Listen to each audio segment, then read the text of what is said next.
Hello everyone. Today you will learn about the influence of renewable energy sources in the application of control, and you will be briefly introduced to the control mechanism used in microgrids. In traditional power systems, the power balance is achieved by controlling the generation plants by means of the governor. The power system of the future will have a high participation of renewable sources, such as offshore wind parks and solar parks, which are not controllable. This poses new challenges to the system. The primary, secondary, and tertiary control should then account not only for changes in the demand of the system, but also for changes in generation coming from the uncontrollable sources. In order to cope with these challenges, more complex control and optimization algorithms are required, as well as forecasting methods not only for the demand but also for the generation. Some of the forecasts that are likely to be considered in the future are demand forecasting, wind and photovoltaic production forecasting, heat demand forecasting, and electricity price forecasting. In large power systems with high participation of offshore wind generation and large solar parks, forecasting methods and storage will play an important role. In traditional power systems, primary control is performed locally at the generation unit.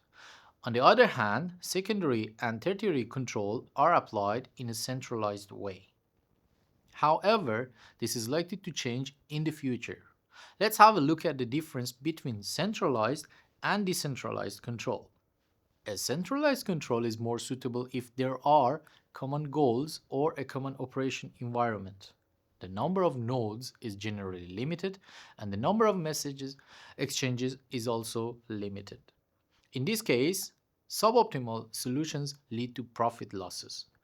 A decentralized control is more suitable if there are multiple actors with different goals.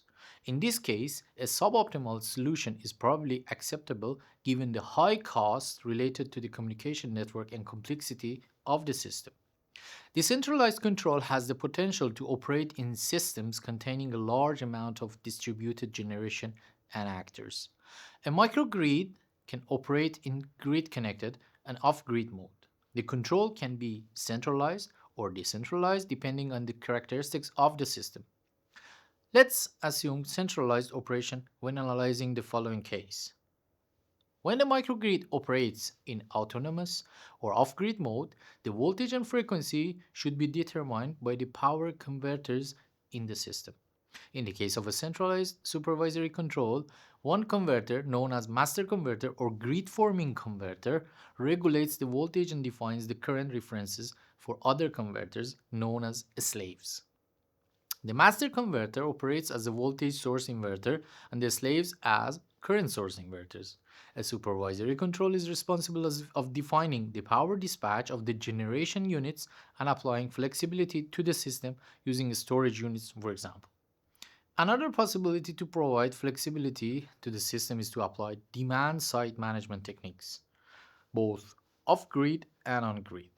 When connected to the grid, demand side management techniques can be used to provide ancillary services to the main grid. By applying demand side bidding, consumers are allowed to provide bids to shift their demand or allow its curtailment.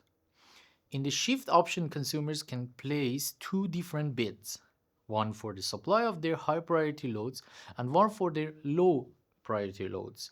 In the curtailment option, consumers can offer to turn off low priority loads at fixed prices.